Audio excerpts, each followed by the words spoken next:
Hello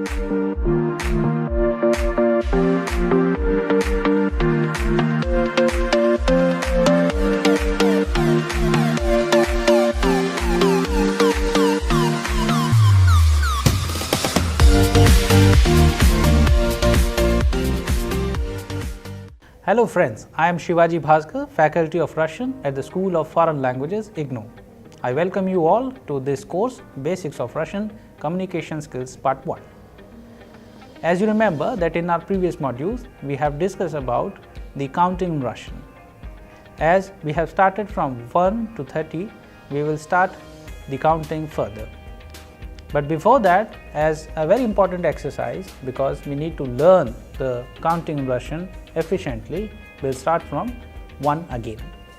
So please pay attention and listen to the pronunciation of these countings of these words properly so that you can also use them in your day-to-day communication. So I'll start with 1 again. 1 we call один in Russian. So один means 1, два means 2, 3 means 3, 4 means 4, 5 means 5, 6 means 6, 7 means 7, 8 means 8, 9 means 9 and 10 means 10. This is a very important concept because we actually expect our learners to learn them by heart, because these are certain concepts which you need to learn and use in your daily communication in Russian. So now we will go to the 11. 11 in Russian is 11. Then we have 12, 13, 14, 15, 16, 17, 18, 19 and 20. So from 11 to 20 we have also counted, and then let's see how we count 21, 22 and further. So 21 is 21, then 22, 23, 24, 25, 26, 27, 28, 29 and 30. If you remember, in our previous module we have also counted them.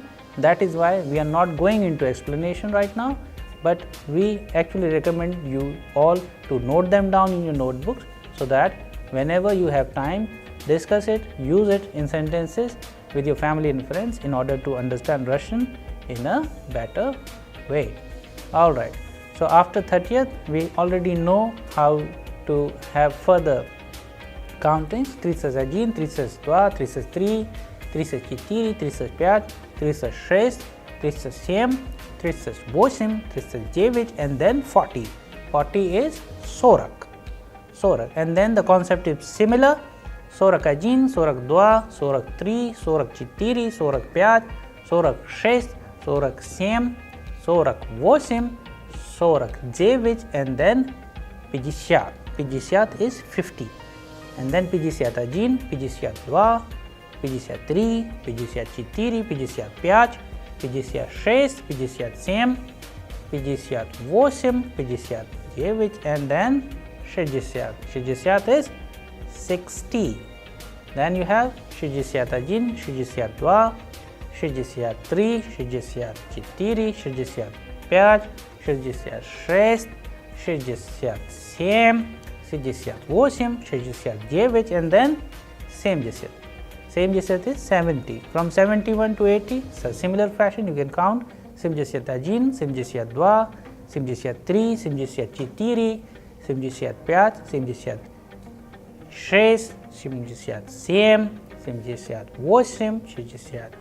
78, 69, 70, and after that 80. From 80, 81 to 90, from 91 to 100. So for 80 we have 80. So 81, 82, 83, 84, 85, 86, 87, 88, 89 and then 90. 90 is 90. From 91 to 100 you can also please pay attention to the words which I am going to count for you. From 91 to 100 we can use 91 as 91, 92, 93, 94, 95, 96, 97, 98, 99, and then finally we have 100, means 100. So, I hope this concept from 1 to 100, since we have counted. Please pay attention, please repeat, have several exercises, please try to make more sentences with the help of these new concepts which you have just learned, and you will find yourself that you are learning the counting in a very easy and efficient manner. Alright, so here we have seen that how do we count from 1 to 100 in Russian. You have also seen there is a very specific pattern where we count from 1 to 10. So, we have 1 1, then we have 10 10, then we have 20 20, then 30, 40, 50, 60, 70, 80, 90 and 100. Accordingly, from 1 to 10, when we are adding into 10, or adding after 20, adding after 30, there is a specific pattern which we have already discussed. So, now we are going to have certain examples. So, here we have seen a question where we are using the expression skolka. As you remember, in the previous module we have used kolka to say how much. So, now we are going to ask a question which is using skolka. Skolka vam let? How old are you? And this is a very basic question. You will find using the question almost every day, most oftenly, and since here we are also going to talk about numbers, so that is why it is rather even more important. So, the first question is Skolka vam let? How old are you? Suppose if the person is 1 year old, minye ajin god. If 2 years old, minye 2 goda. 3 years old, minye 3 goda, minye 4 goda, and if it is 5 years, then minye 5 let. So, the god changes into let. This is a very basic and important concept while we count, but you can also use as per your requirement. For example, 45 years old, sorak 5 let. For example, 21 years old, dosas ajin god. If 33 years old, 3 goda. So, this kind of expression which you can use depending upon the usage of counting the numbers we have done. That is why using the same style of question you can replace it with many numbers as you wish. Alright, now the next question which I am going to ask is Skolka imu let? How old is he? So, here we are talking about the person based on the gender. When we use imu, means he. When we use ye, it means she. So, the first question I am framing here is Skolka imu let? Means how old is he? If I am going to ask Skolka ye let, then I am actually saying that how old is she?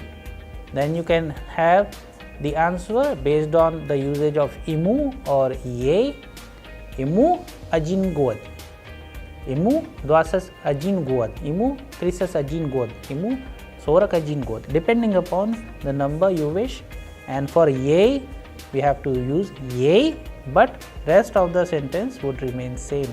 Ye trisas 3 goda. Ye dosas ajin god, and like that. So, imu or ye, we can use 2, 3, 4 goda.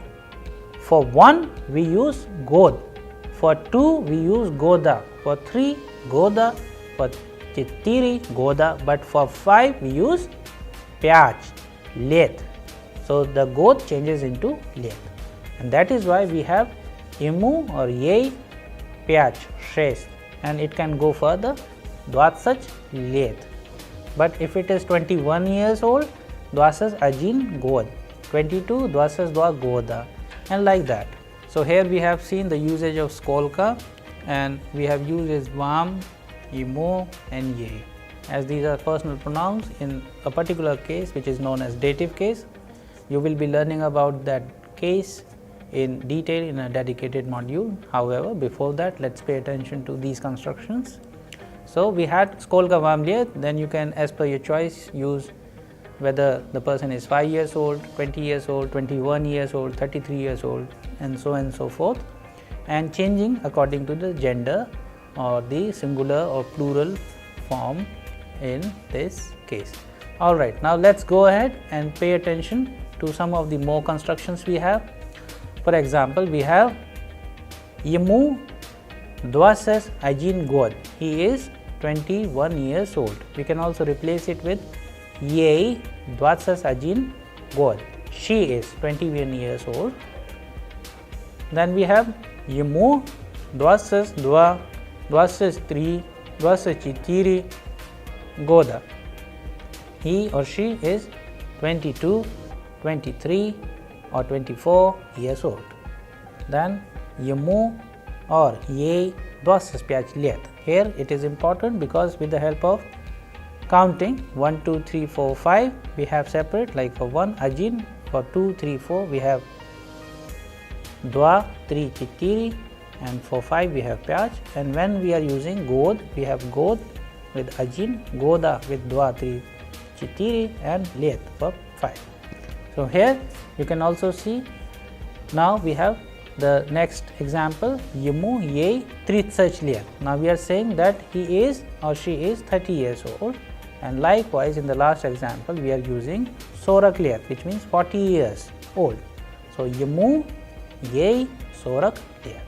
Alright, now let's go ahead and now pay attention to some of the important verbs which we use very oftenly, and let's see them how they are being conjugated. So as we already know, how do we conjugate? We conjugate with ya, ты, он, она, мы, вы and они. Ya means I, ты means you singular, он, она means he or she, мы means we means you plural, and они means they. So we have писать. Писать means to write. So this verb, please pay attention while I'll conjugate it for you. Я пишу, ты пишешь, он, она пишет, мы пишем, вы пишете, and они пишут. Likewise, we have another verb with us, учиться. But here the ending of the verb is absolutely different from the ending of писать. So the conjugation would be different. How do we conjugate verb учиться? Я учусь, ты учишься, он, она учится, мы учимся, вы учитесь, and они учатся. So absolutely different from писать. So I would also like to recommend you all, the ending of the verbs are very important in order to understand them and conjugate them further. Since we always make sentences with the help of verbs, that is why this concept is one of the most important concepts in Russian grammar. Alright, now let's go ahead and pay attention to a few more such combinations. Here again, let's revise it once again. Писать and учиться. Я пишу, ты пишешь, он, она пишет, мы пишем, вы пишете, они пишут. And in case of учиться, я учусь, ты учишься, он, она учится, мы учимся, вы учитесь, and они учатся. Okay, so I hope this concept is clear to you now. Let's go ahead and pay attention to a different set of verbs which are very essential in Russian grammar, since they belong to the verbs of motion. So just for a very slight idea, we are going to talk about only a few verbs. For example, in this case we have идти, which means to walk on foot. So я иду, ты идешь, он, она идет, мы идем, вы идете, они идут. And whenever we talk about глаголи движения or the verbs of motion, we have question куда. So this is the basic difference between some of the cases. How do we frame questions? We have separate and specific questions. For example, in the nominative case, we have asked the question кто and что. In prepositional, we have the question где. and in dative, for example, we have kamu, but in glagolic движения we have question kuda.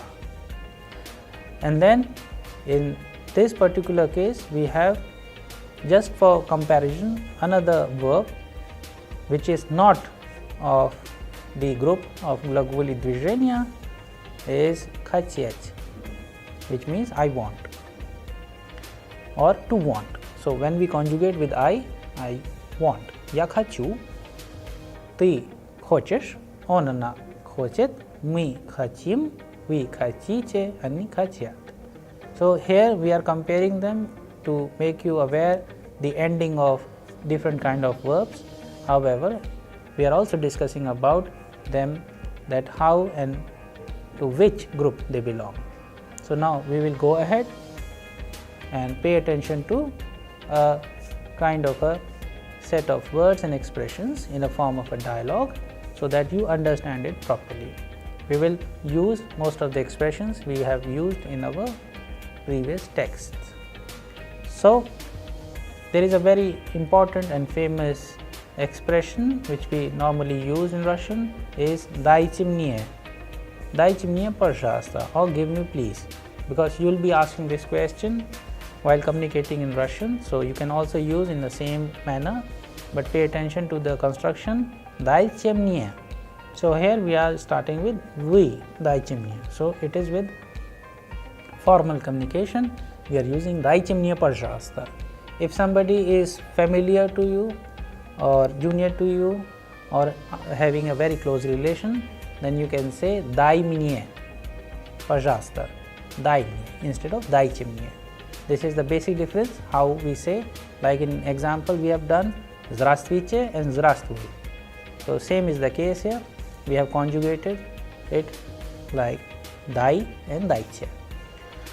Magazine is the title of this small dialogue. Please pay attention. Magazine, here we have the preposition "в", which means in. Magazine. Magazine means shop, in the shop. У вас есть красный и зеленый карандаш? The person is asking. У вас есть, do you have, красный, which means red, and зеленый.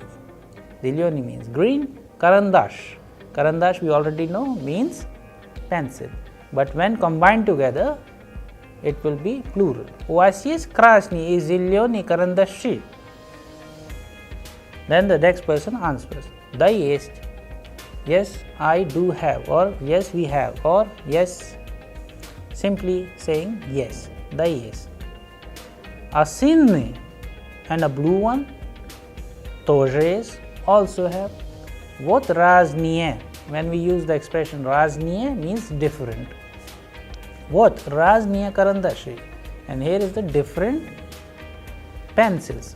Of course, different colors of pencils or pencils in different colors. Дайте мне, пожалуйста, один красный и один синий карандаш. Give me please one red and one blue pencil. So here you have seen we have used one and then the construction where we are using the adjective ending in krasny and sinny. So krasny karandash, sinny karandash. Okay, so now let's go ahead and pay attention to some of the important constructions. Now we will learn about, please pay attention while I pronounce it for you. У вас есть красная шуба? Shuba is a very famous item in Russia. It means red fur coat. So krasnaya shuba, red fur coat. It can be any other color, but shuba in itself is fur coat, which is very popular because of the cold climate. Da, вот она. Yes, here it is. So вот она, ana is basically used for shuba because it belongs to the feminine gender. A черная шуба and a black one тоже есть, also have. Пожалуйста. Here пожалуйста is in connotation of saying thank you. So depending upon the context, you can also replace спасибо with пожалуйста. Okay? So now we will go ahead and pay attention to another form of a dialogue. The title is Kiosk. Like we have done magazine, kiosk. Kiosk is a small shop. У вас есть независимая газета? Do you have независимая газета is the name of a newspaper? Да, есть. Только она не сегодняшняя, а вчерашняя. The person is answering, yes, we have, but it is not of today's, but of yesterday's. А какая сегодняшняя газета у вас? And which today's newspaper do you have? Московские новости, Moscow Times, и Российская правда, and the Russian Truth. So these are the title of the newspaper, so called, we have used here so that you have an idea about the ending of the adjective and the noun, like Moskovские новости and Российская правда. So вот они, so here they are. Дайте мне, пожалуйста, московские новости. Give me please the newspaper Moskovские новости or the Moscow Times. Alright? Okay. Now let's go back to the previous part where we have learned more meanings of the colors like krasny, sinny and chorny. So these are the three colors we have talked about in our dialogues. You can also use these colors with any other word depending upon the context, make your own sentences and then kind of a dialogue. Alright, now let's go ahead and pay attention to some of the words which we have used here, like независимая газета. So независимая газета, here you can see the ending of независимая basically agreeing with the ending of the word газета. Likewise, we have сегодняшняя and вчерашняя. So it is also agreeing with the ending of the газета, which is of feminine gender. Then московские новости, it is plural because times. So Moscow Times. So whenever we have certain kind of word or an expression, it always be depending upon the ending of the noun. So that is why we have Moskovskие новости. Then Российская правда. Here the noun is pravda and Российская is adjective. So Российская правда. And finally we have seen how do we use дайте мне, пожалуйста, and you can also use after this спасибо большое, спасибо огромное, or simply saying пожалуйста. Okay, now let's go ahead and pay attention to this particular dialogue. The title of the dialogue we are having here is Na pochte, or at the post office. All these constructions, wherever we are using the predlogs or simply the prepositions va or na, depending upon the context, belongs to the prepositional case or предложный падеж in Russian. The first one, I am going to read it for you. У вас есть марки конверты? Do you have stamps and envelopes? Да, есть. Yes, we do have. Открытки, as we know that in this particular dialogue, we have used certain words which exclusively belong to the place, the post office. That is why the title is at the post office or na pochte. So you have already learned a few meanings like marki and конверты. Marki means stamps, конверты means envelope, and открытки. Открытки means greeting cards in Russian. Тоже есть means also have. Дайте мне, пожалуйста, один конверт, 3 открытки и 4 марки. So the person is saying, give me please 1 envelope, 3 открытки means 3 greeting cards and 4 марки and 4 stamps. Вот, пожалуйста, and here they are, спасибо, thank you.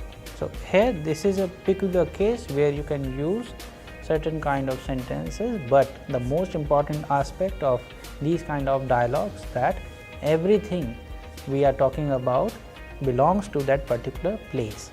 So whenever you are making your own dialogues or text or simple communications, you must keep that in mind that all the sentences including the words and verbs must always be making some sentence and in continuity. Okay, so now we will go ahead and pay attention to the next set of dialogue. The title is Doma, means at home. Papa, Natasha, ty хочешь мороженое? So the father is asking Natasha, ty хочешь мороженое? Do you want? Мороженое means ice cream. Natasha, да хочу. Yes, I would like to. Or yes, I want to have. Papa, ты Tanya, тоже хочешь? So father is asking the other girl, her name is Tanya. А ты, Tanya, тоже хочешь мороженое? So he is asking Tanya, do you also want to have ice cream? Then the Tanya is answering, да, я тоже хочу мороженое. Yes, I also want to have ice cream. So here you have seen the construction.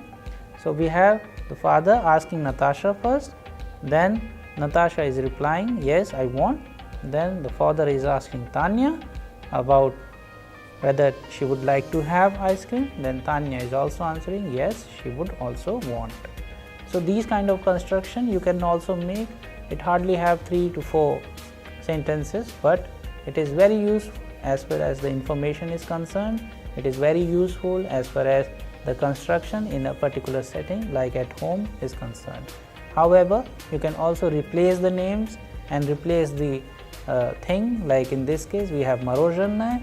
You can also replace it with chai or khleeb or any other thing which you have learned in the previous modules. Okay, now let's go ahead and pay attention to the next dialogue. So the title of the dialogue we have here is Razgovor. So it is a talk between two people, Mushina и мальчик. Mushina, man, and мальчик is boy. Mushina is asking мальчик, как тебя зовут? Мальчик is replying, меня зовут Sasha. So in Russia we use short forms also of the names, like Sasha is for Alexander. So people say that my name is not fully, not officially. They can also use Sasha in case of this particular case. So Mushina is asking, сколько тебе лет? How old are you? And мальчик is replying, мне 10 лет. I am 10 years old. Mushina, the person, the man is asking, где ты живешь? Where do you live? Here if you pay attention to the construction, we have used где, which means where. We have used the verb жить in a conjugated form for ты, which is informal when we ask somebody who is junior or younger to us. So где ты живешь? Ask the person to the boy. The boy is answering, я живу недалеко. I live not very far. Недалеко. Because in Russian if you want to say far, you use the expression далеко. But when not far, we use недалеко. Okay? We also have certain other expressions to express that if I don't live far, which means I live nearby. So we can also say я живу рядом. I live nearby. So мальчик is replying, я живу недалеко, около метро. So around metro. A дядя, he is referring to the man as дядя. We have learned about the дядя means uncle. Где вы живете? So he is replacing it with вы. Дядя вы. With respect, he is asking, где вы живете? That is why the construction changed. Mushina, the man is answering, я живу далеко, I live far. So there is a construction of certain sentences where we have seen a razgovor or a dialogue or a talk between two people. The one is a man, the other one is a boy of 10 years old. Then there we have seen the construction. The man is using ты because boy is younger, whereas boy is using the construction with we and conjugating the verbs with we, so that it is referring to a person who is senior to him. Then we have seen the verb жить in a conjugated form of ты and вы. Then we have also seen that how to use далеко and недалеко in a particular set of dialogue. Alright, hope this concept where we have talked about age, we have used skolka, where we have used the kind of a construction in a form of T and V, and we have used daliko and nidaliko is clear to you. Now, let us go ahead and pay attention to this text. As you know that in Russian, cultural information is equally important in order to understand the language. That is why we will be discussing about certain places, certain cities, certain buildings and certain other things which are very popular and traditional in Russia. In this case, we will be talking about Moscow. Moscow, as we know, is the capital of Russia and is a major city and having very colorful atmosphere and tradition and many other things which you will find in this text. So, the title of the text is Moscow or Moskva. Please pay attention. First, I will read it in Russian so that you have a fair idea about the tone and texture of the language, and then we will discuss the text one by one. Москва – это столица России. Это большой и зеленый город. Тут есть высокие, красивые здания, широкие улицы, большие парки и площади. В центре Москвы находится Красная площадь, Кремль и мавзолей Ленина. Как раз находится тут. Москва не только политическая, но и также культурная столица России. So here in the first para we have seen that what kind of things, which are the buildings and what kind of atmosphere, what kind of tradition are there in the capital of Russia, that is Moscow. Okay, now let's go ahead. Тут есть известные музеи, театры, галереи, библиотеки, институты и университеты. Знаменитый Большой театр находится в Москве. Москва довольно древний город. Тут жили и работали великие русские писатели, поэты, драматурги, художники и ученые. Here we are talking about the people who have been very popular in Russia, especially who lived in Moscow. We have also talked about certain buildings which are very famous in Moscow. We shall be discussing in details after completion of the text. Alright, now let's go ahead and complete the text. Москва также крупный промышленный город. Тут есть большие заводы и фабрики. На юго-западе Москвы находится Московский государственный университет МГУ. Это самый крупный университет в России. В Москве есть разные виды транспорта: метро, трамвай, троллейбус, автобус и такси. Однако самый популярный и удобный вид – это метро. So here we have talked about certain important aspects of the Russia, about industry, about certain types of transport and many other things. And we will be discussing in details about this after completion of the text. Now the last pair of the text is Москва – очень современный город. Тут можно увидеть большие универмаги, рестораны, новые иностранные машины. Москвичи очень любят свой город. So here we are saying that it is a very cosmopolitan city where you will find the most modern technology, supermarkets, restaurants and new and latest designs of cars. And finally we are saying that Moscovites love their city very much. So I hope this text you have found very interesting information regarding Moscow, and we will be discussing in details in our upcoming modules.